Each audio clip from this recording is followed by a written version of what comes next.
kita harus melepaskan keterikatan, harapan, dan kebutuhan. Banyak orang kecewa, sakit dalam cinta karena ekspektasi. Ada terlalu banyak keinginan, terlalu banyak harapan saat mencintai. Meskipun sakit, meskipun pahit, tapi aku ikhlas, nak.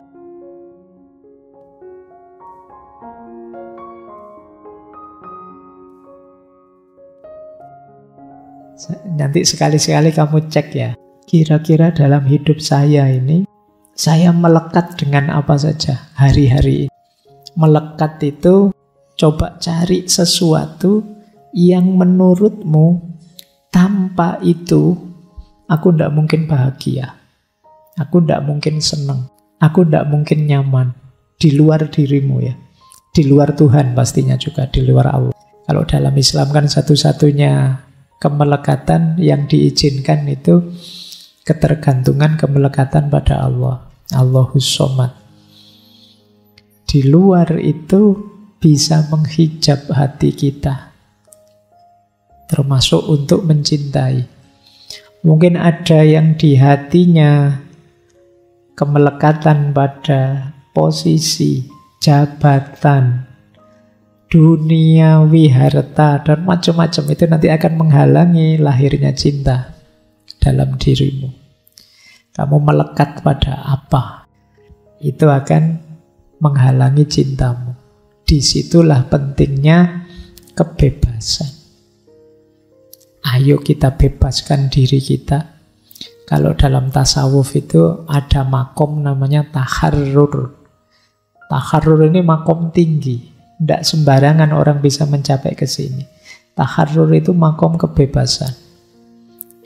Dulu waktu kita belajar kebebasan, seingat saya kebebasannya Ibnu Arabi, itu makom taharrur ini salah satu yang harus dicapai seorang salik untuk bisa dekat dengan Allah.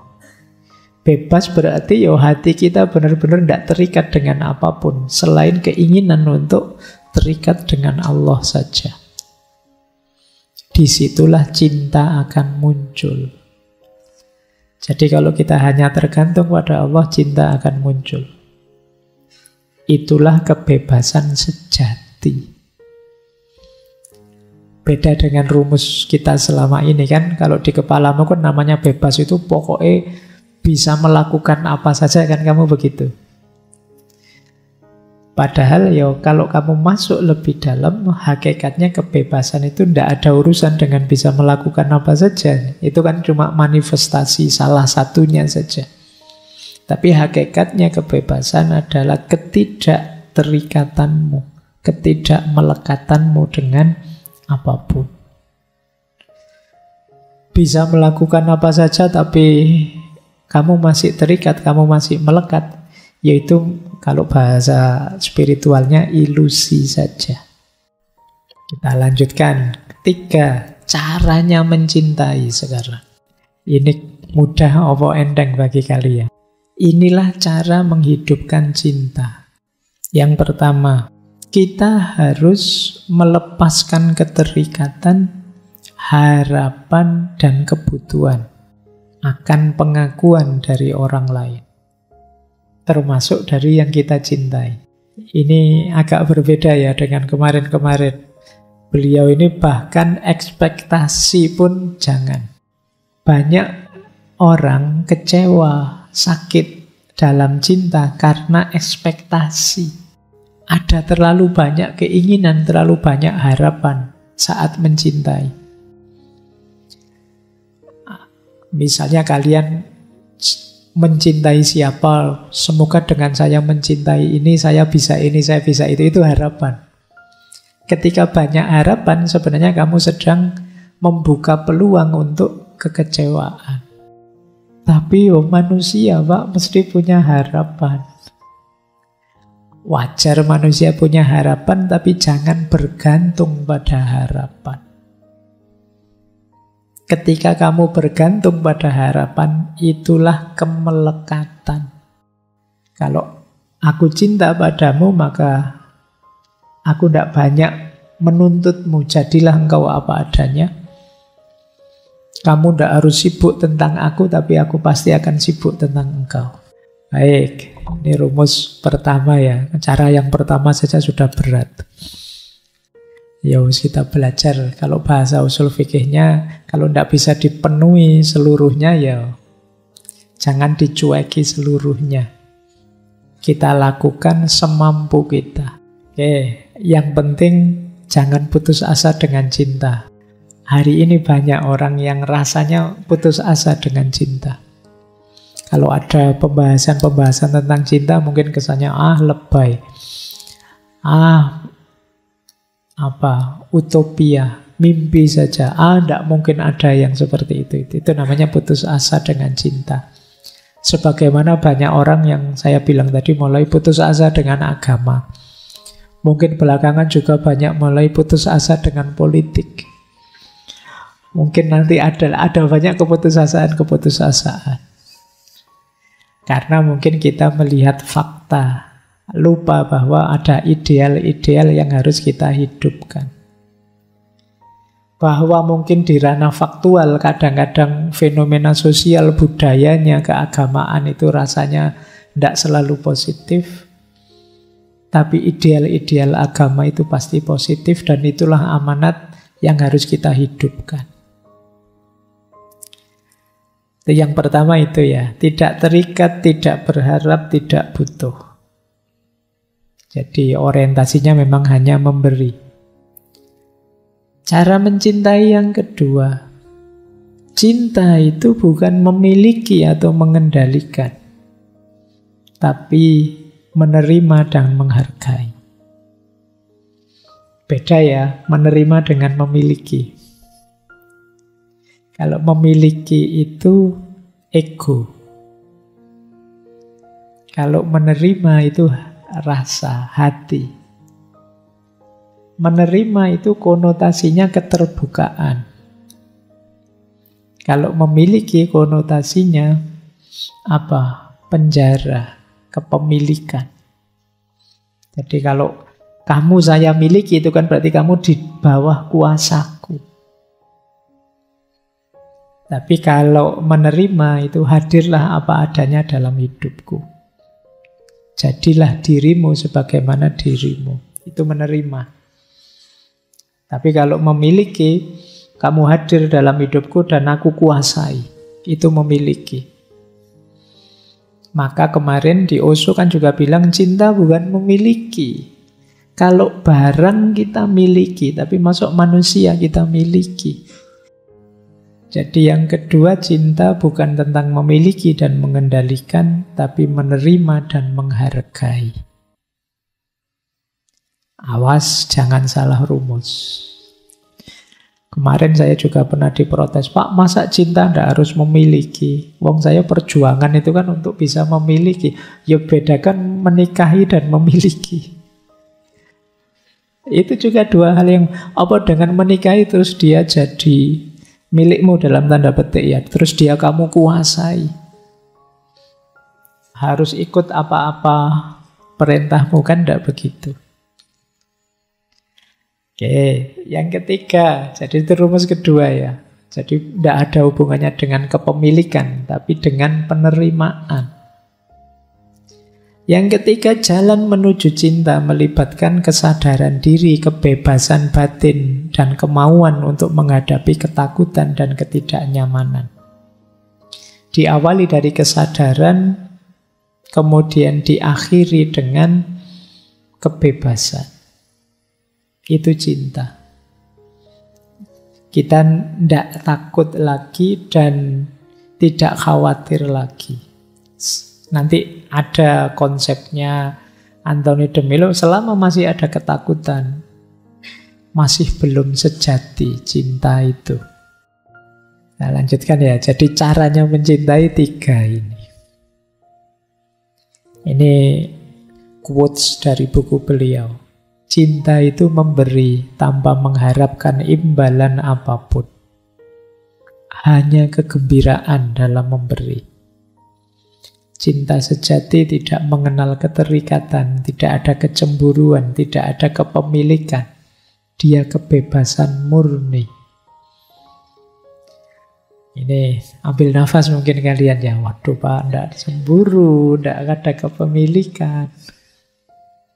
Apa bisa manusia kayak gini Pak gitu ya. Ya coba saja. Makanya tema bulan ini itu cinta spiritual. Jadi kalau kita kan mungkin masih sibuk dengan cinta-cinta material, cinta-cinta level awal. Tapi ini cinta yang sudah naik kelas, ke level spiritual. Apalagi kalimat yang terakhir itu. Orang yang benar-benar mencintai juga punya keberanian untuk menjauh bila diperlukan. Tanpa penyesalan atau kepahitan. Ini juga ambil nafas kita ya. Kamu takut sekali kalau ditinggalkan, takut sekali kalau jauh. Tapi seorang pecinta sejati kalau dia merasa dengan kamu jauh, itu lebih baik buatmu. Dan aku menginginkan kebaikan buatmu, kenapa tidak? Contoh paling mudah ya, kamu sejak tadi membayangkan pacarmu saja. Coba lihat orang tuamu. Betapa cintanya mereka padamu, pasti mereka tidak ingin berpisah denganmu. Tapi mempertimbangkan bahwa engkau akan lebih baik kalau keluar rumah, belajar keluar kota, atau mencari pengalaman kemana-mana. Tidak apa-apa wis, menjauhlah dariku. Meskipun sakit, meskipun pahit, tapi aku ikhlas nak, asal engkau jadi orang hebat, engkau jadi orang luar biasa. Itulah cinta. Jadi tidak hanya nuruti keinginanku untuk selalu dekat denganmu. Meskipun pahit karena engkau menjauh, tidak apa-apa lah. Kalau itu baik buat.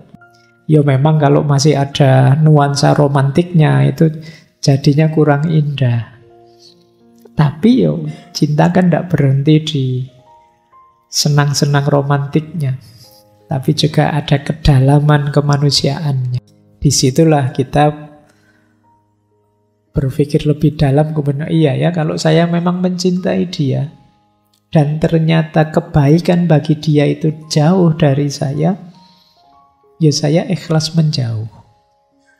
Demi pertumbuhannya, demi kebahagiaannya. Itulah yang disebut cinta yang sejati. Yo setelah ini mungkin kalian bilang, wah sudahlah saya tidak sejati juga tidak apa-apa cintanya. Ayo memang tidak gampang ya sampai titik ini. Tapi ayo malam ini lebih luas ya. Saya tadi bilang jangan diarahkan ke lawan jenis saja, urusan pacaran saja ya. Ini cinta pada siapapun dan apapun tadi. Untuk membangun jiwa pecinta. Sebenarnya itu ya termasuk sih pada lawan jenis itu. Bukti cinta yang sejati itu bahkan jauh pun tidak masalah. Nah ini boleh dipakai dalil bagi mereka yang LDRan. Nah ini alasannya ini, tidak apa-apalah kita jauh asalkan demi pertumbuhan kita masing-masing. Nah, kalau ini ciri yang tanpa pamrih tadi. Ini salah satu buku beliau yang isinya cerita. Di buku beliau itu selalu ada tokoh guru di situ yang memberi nasihat. Kata seorang murid, saya tidak akan menukar cintaku dengan uang. Kata sang guru, bukankah sama buruknya atau lebih buruk ketika kamu menukarnya dengan cinta? Maksudnya apa? Kita itu sering menukar cinta dengan cinta. Dan itu sama buruknya dengan orang yang menukar cinta dengan uang. Menukar cinta dengan uang itu, ya wis aku cinta padamu, kamu kaya, lumayan lah nanti dapat traktiran gratis, dapat itu. Itu kan menukar cinta dengan uang. Nah, menukar cinta dengan cinta itu apa? Aku cinta padamu asal engkau juga cinta padaku. Selama engkau masih mencintaiku, ya aku akan cinta padamu. Ini sama saja. Orang yang masih dagang. Jadi masih ada negosiasi, masih ada imbalan yang kamu tunggu. Loh Pak, ya kalau ditolak gimana Pak? Masih tetap saya cintai. Loh ya, kalau memang cinta itu ya kamu cintai. Mungkin kemarin belum cinta sehingga kamu bisa gonta-ganti. Kalau itu cinta, ditolak sekalipun ya cinta itu tidak akan mati. Tetap ada. Kecuali kemarin cinta itu belum utuh jadi yang sejati tadi. Masih ketertarikan sesaat. Kalau sudah cinta, itu ya kamu tidak pingin diberi apa-apa. Bahkan meskipun engkau tolak cintaku, aku tetap mencintaimu. Itu kalau cinta. Emangnya begitu dia nolak terus kamu nembak terus ditolak, maaf ya, cari yang lain saja. Apa langsung berubah kamu jadi benci? Kan tidak. Cintamu kan masih ada. Mungkin ya tetap besar. Hanya saja sekarang kamu kasih label yang berbeda. Harusnya labelnya tetap cinta, cuma kamu ganti dengan benci. Kalau tidak percaya, begitu dia nolak besoknya, kemarin saya khilaf ngomong tidak, iya kok aku cinta. Kamu kan tetap membara lagi cintamu. Jadi ketika ditolak kamu merasa benci, itu sebenarnya ya kamu cuma ganti barcode-nya saja, labelnya saja jadi benci. Sebenarnya itu tetap cinta. Jadi kata Anthony de Mello ya sama buruknya kalau kamu menjual cinta dengan cinta. Berarti masih pamrih. Masih belum tulus. Jadi masih aku memberi apa dan aku harus dapat apa. Lanjut. Sekarang teori tentang awareness, kesadaran. Awalnya cinta juga kesadaran. Love springs from awareness. Cinta muncul dari kesadaran. Hanya sejauh engkau melihat seseorang sebagaimana adanya di sini dan saat ini, dan bukan dalam pikiranmu atau keinginanmu, atau dalam imajinasi atau proyeksimu, maka engkau dapat benar-benar mencintai mereka. Kalau tidak, yang jadi masalah bukanlah yang engkau cintai, melainkan gagasan yang telah engkau bentuk dari orang tersebut, yaitu orang yang jadi objek hasratmu, bukan sebagai dirinya sendiri. Jadi cinta itu muncul dari kesadaran. Kesadaran itu muncul dari ketika kita melihat yang kita cintai apa adanya. Bukan yang kita cintai yang ada di kepala kita. Kalau kita mencintai yang ada di kepala kita, itu belum kesadaran namanya. Jadi bayanganmu yang kamu cintai itu ini mesti cakep, nanti dia mesti rajin, tekun, soleh, itu yang ada di kepalamu. Jadi kamu membayangkan dia begitu dan itulah yang kamu cintai. Bukan fakta nyata seperti apa dirinya. Kalau kamu ada di yang pertama tadi, mencintai pikiranmu dan bayanganmu tentang dia, sebenarnya kamu belum mencintai. Kamu belum sadar. Nanti begitu sadar beneran bisa kaget loh kamu. Karena selama ini kamu mencintai bayanganmu. Wah, seandainya saya nikah dengan dia, mesti bahagia sekali ya karena bla bla. Itu kan bayanganmu. Nah, bisa saja nanti setelah menikah kamu kaget. Kok begini ya? Beda dengan bayanganku selama ini. Ya karena yang kamu cintai selama ini bayanganmu tentang dia, bukan dia. Kata Anthony de Mello. Maka mencintai itu kamu harus sadar. Siapa yang kamu cintai dan kamu yang sedang mencintai. Berarti baca dia apa adanya, diterima dan dihormati tadi. Oke ya, makanya kan kadang-kadang guyonanmu kan begitu. Kamu nembak diterima tadi, diterima. Oh, cepat-cepat dilamar saja sebelum dia sadar. Kan kamu sering begitu.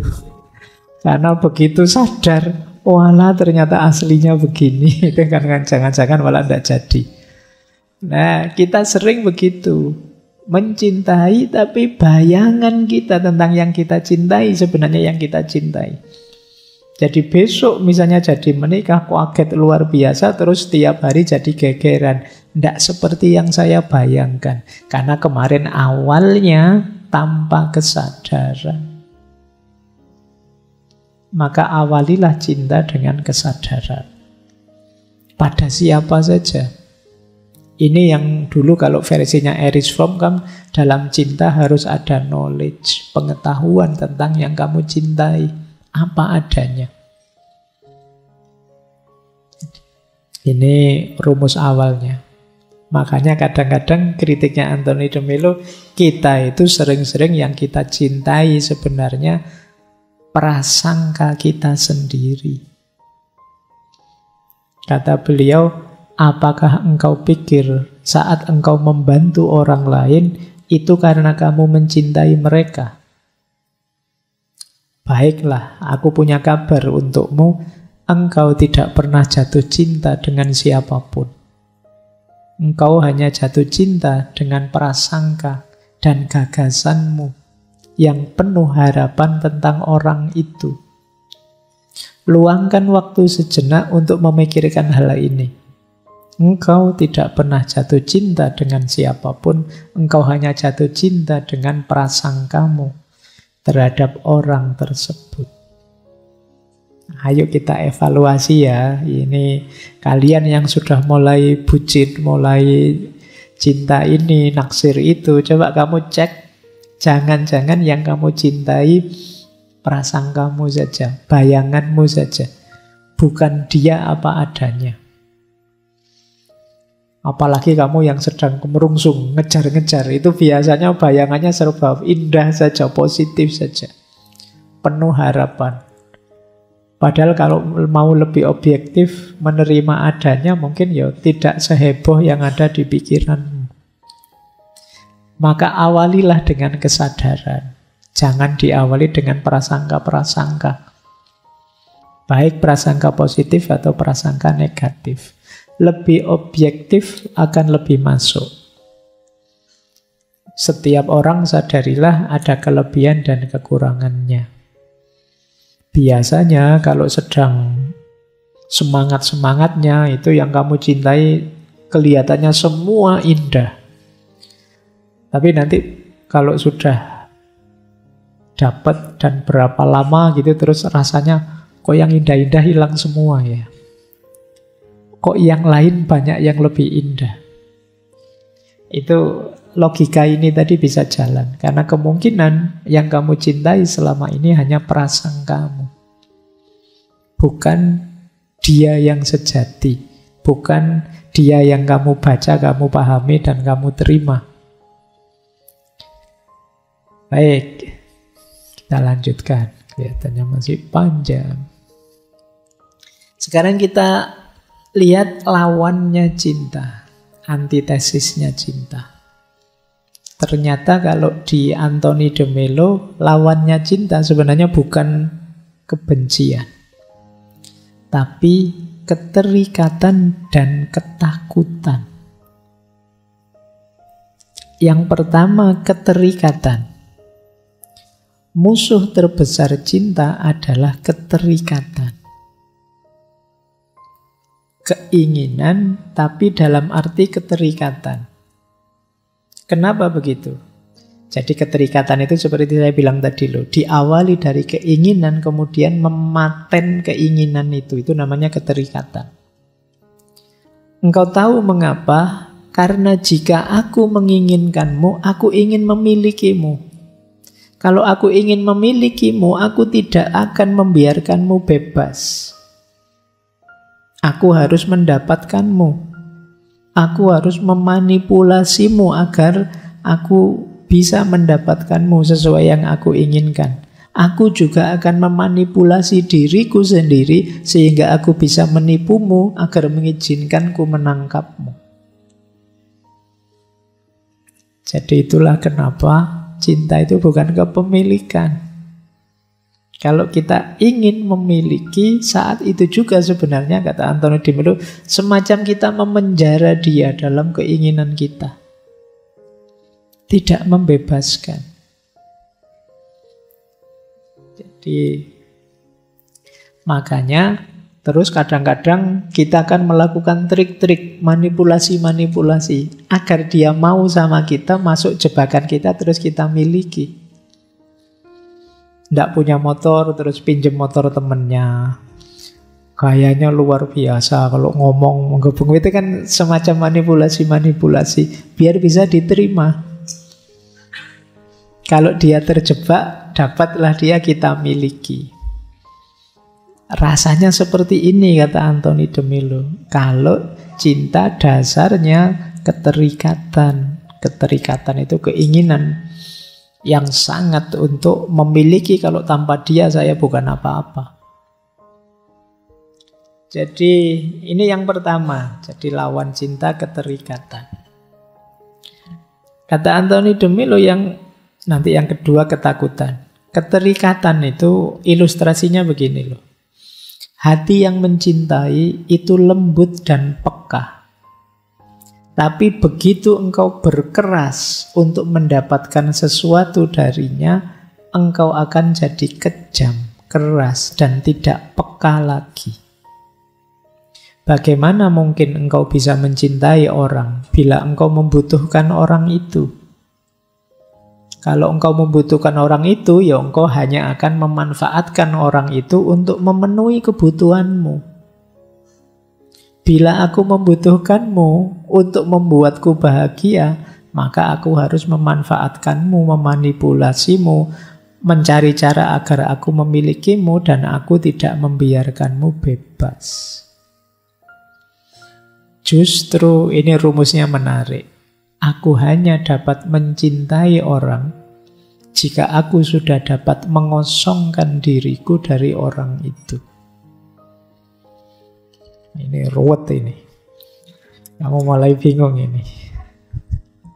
Jadi kita bisa mencintai orang ketika kita bisa mengosongkan diri kita dari keinginan-keinginan, pamrih-pamrih, kebutuhan-kebutuhan kita pada orang itu.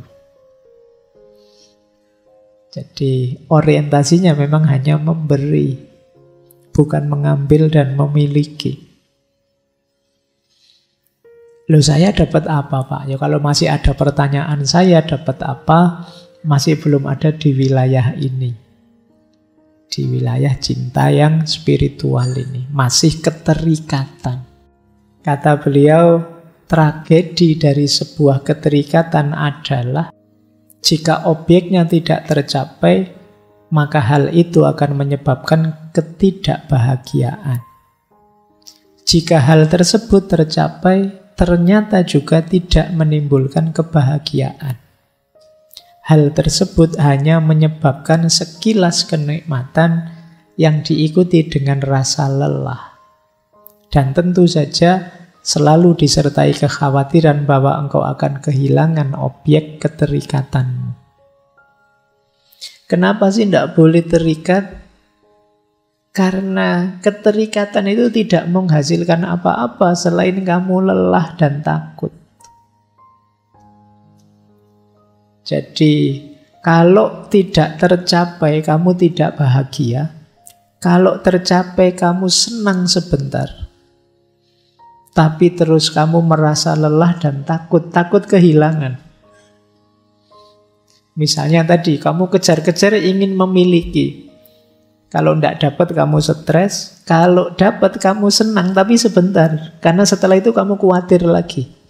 Jangan-jangan dia pergi, jangan-jangan dia sadar, jangan-jangan terus dia lari, jangan-jangan banyak ketakutanmu, jangan-jangan nanti digoda orang, jangan-jangan. Itu karena logikamu, logika kepemilikan. Ternyata ya tidak ketemu kebahagiaan. Nih kata Anthony de Mello. Nah, nanti dalam buku The Way of Love, beliau menjelaskan bagaimana hambarnya hidup. Kalau cinta itu jenisnya keterikatan. Kata beliau, jika dibiarkan begitu saja, kehidupan tidak akan pernah menghasilkan cinta.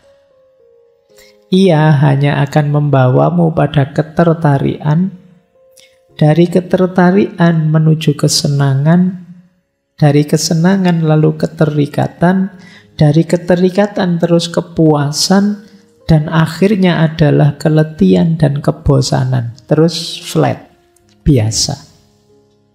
Kemudian sekali lagi muncul siklus yang melelahkan. Ketertarikan lagi, kesenangan lagi, keterikatan lagi, kepuasan, keterpenuhan, kebosanan. Semua ini bercampur dengan kegelisahan, kecemburuan, rasa posesif, kesedihan, rasa sakit, yang menjadikan siklus ini seperti roller coaster. Jadi kalau kita tidak hati-hati, hidup kita jadi siklus yang melelahkan tadi. Diawali dari ketertarikan, kita tertarik pada sesuatu. Terus kesenangan, kita mengejar kesenangan, keinginan kita. Begitu menyenangkan, kita terikat, ingin terus seperti itu. Di situ kita mendapat kepuasan, keinginan kita terpenuhi. Tapi jangan lupa kalau sudah terpenuhi itu jangan dikira terus selesai. Manusia punya sifat bosan, lama-lama dia bosan. Kalau dia bosan apa? Nyari tantangan baru.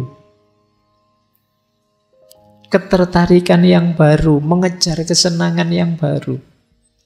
Maka jangan kaget kalau kamu dulu lihat apa, sekarang lihat apa. Bosan. Ada kebosanan dalam diri manusia itu. Itu kalau fokusmu hanya pada ketertarikan, kesenangan, dan keterikatan.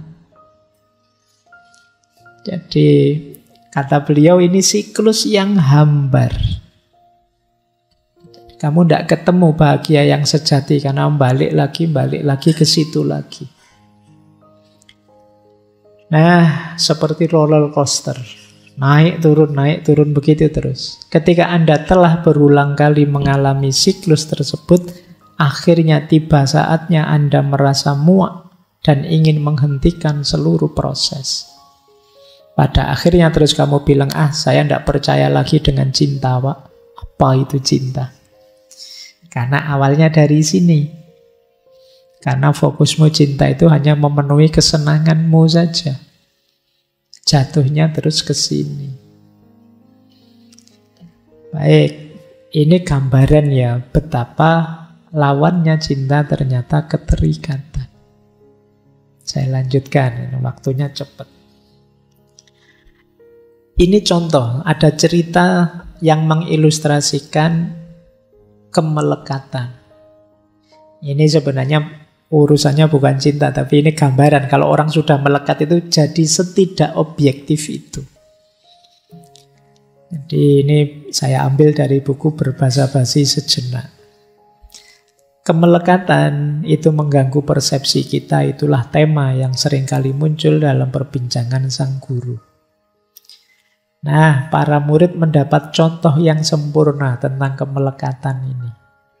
Jadi satu ketika sang guru ini bertanya pada seorang ibu, gimana keadaan anak perempuan ibu? Oh putriku tersayang, betapa beruntungnya dia. Dia punya suami yang hebat, yang memberinya mobil, intan permata, pelayan yang melayani. Sang suami melayani makan pagi di tempat tidur, dan anakku bisa tidur bermalas-malasan sampai siang. Hebat sekali pria itu. Tapi kalau anak laki-lakimu gimana? Wah, malang sekali anak laki-laki saya setelah menikah. Dia memberi mobil pada istrinya, memberi permata yang diinginkan istrinya, memberi pelayan. Istrinya kalau pagi tetap di tempat tidur, dia yang menyediakan makan, dia tidak mau bangun dari tempat tidur.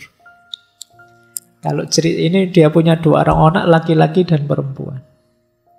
Ya karena anaknya itu kan dia pasti sangat dicintai. Itu yang disebut kemelekatan. Akhirnya apa? Situasinya kan sama itu. Anak perempuan dan anak laki-laki. Tapi karena dalam cerita yang anak perempuan ini, anak perempuannya meskipun males-malesan, dia ceritakan hebatnya suaminya, begitu sayangnya suaminya. Hebat anakku nyari suami begitu. Tapi begitu cerita tentang anak laki-lakinya, sebaliknya. Istri kayak gimana itu begitu. Padahal istri yang dia kritik itu sama persis seperti anaknya yang perempuan. Itu efeknya kemelekatan. Pandangan kita jadi tidak objektif. Ya kalian bolehlah ngambil contoh pemilu kemarin, tapi tidak perlu saya detailkan. Jadi bagaimana kemelekatan itu mempengaruhi persepsi kita. Seolah-olah benar, cuma cara membunyikannya saja. Cinta yang sempurna, kata Anthony de Mello, menghilangkan rasa takut.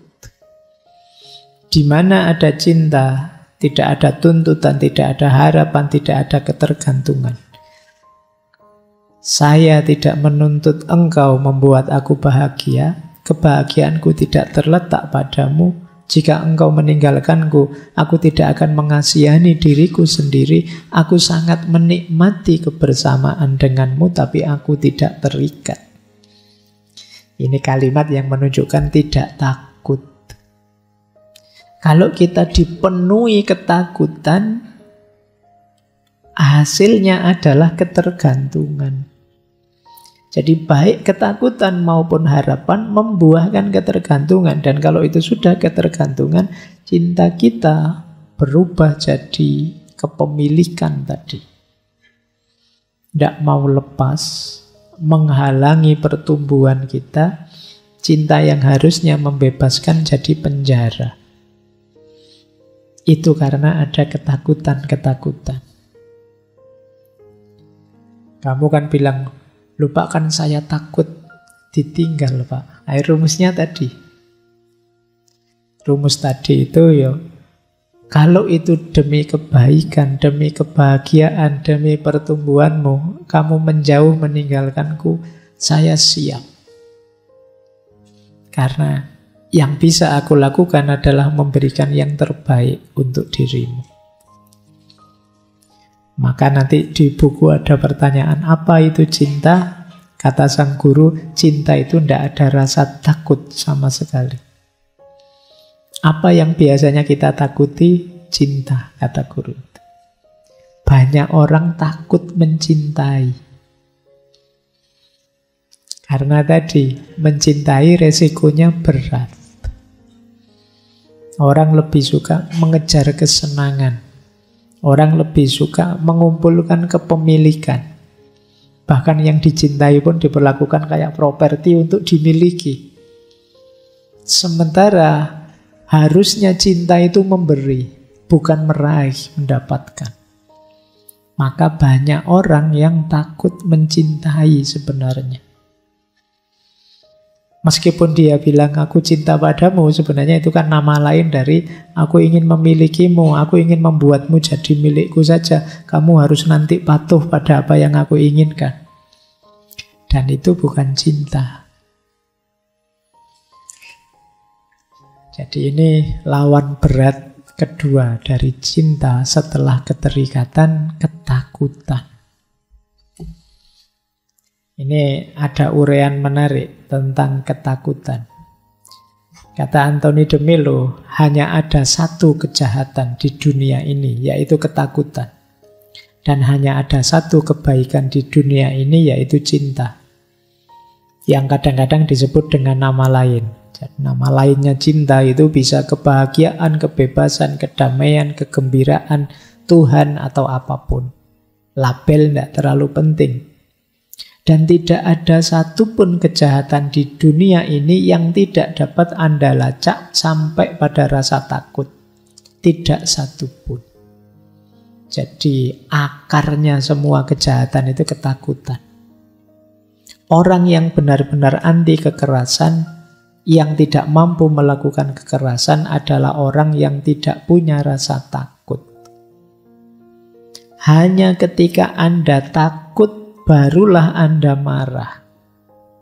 Boleh dicek, kata Anthony de Mello, pikirkan kapan terakhir Anda marah dan cari tahu ada ketakutan apa di balik kemarahan itu. Apa yang Anda takutkan hilang atau apa yang Anda takuti diambil dari Anda. Takut pada apapun itu kejahatan apapun itu akarnya ketakutan. Begal Pak, orang maling Pak, takut tidak makan, takut miskin. Orang curang Pak, takut kalah. Orang, kamu mesti mikirnya ke sana. Yo curang apapun. Oke. Mesti kamu mikirnya ke situ. Yo curang apapun lah, kan banyak kecurangan. Kamu marah pun akarnya ketakutan. Kenapa kamu marah? Karena takut kehilangan ini, kehilangan itu, terus kamu marah. Takut ada yang lepas, terus kamu marah. Jadi akarnya keburukan apapun itu ketakutan. Kamu iri, kamu dengki, kamu putus asa. Itu pasti kalau dilacak ke belakang sumbernya ketakutan. Jadi bayangkan Anda melihat orang yang sedang marah, mungkin orang yang Anda takuti. Dapatkah Anda melihat betapa takutnya dia?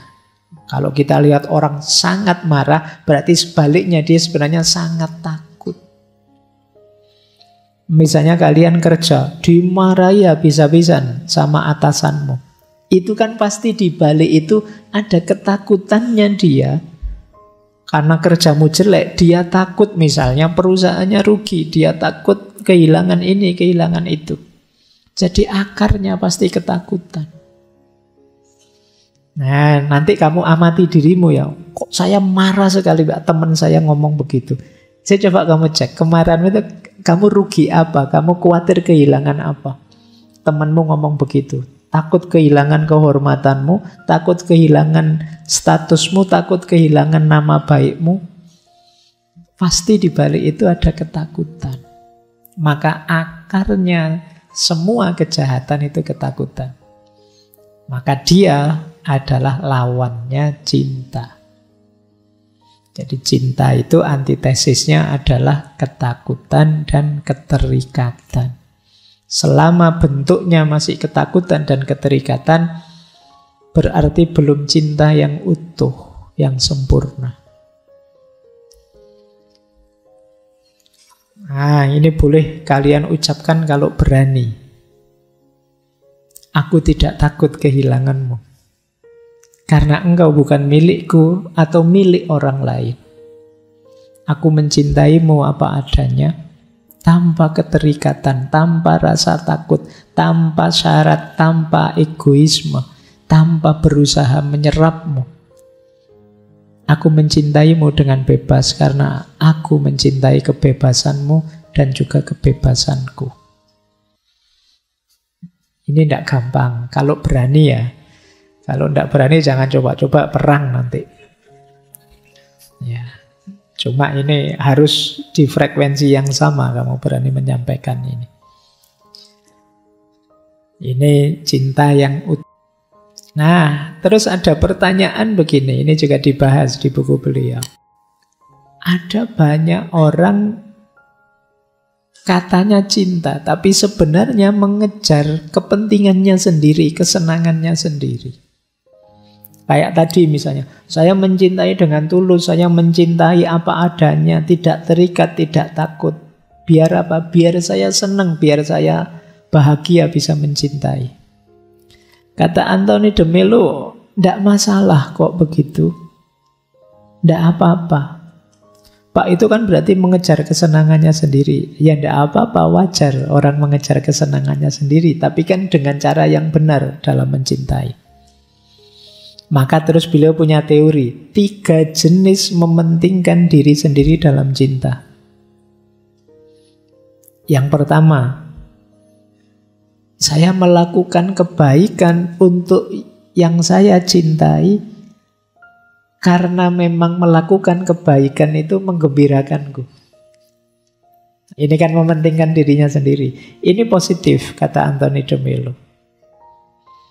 Ada yang kedua, saya melakukan memberi kebaikan pada yang saya cintai, kemudian yang saya cintai jadi gembira, senang. Dan kesenangannya yang saya cintai, itulah kesenanganku dan kegembiraanku. Ini positif juga. Yang tidak positif, yang ketiga. Yang saya kasih warna merah itu.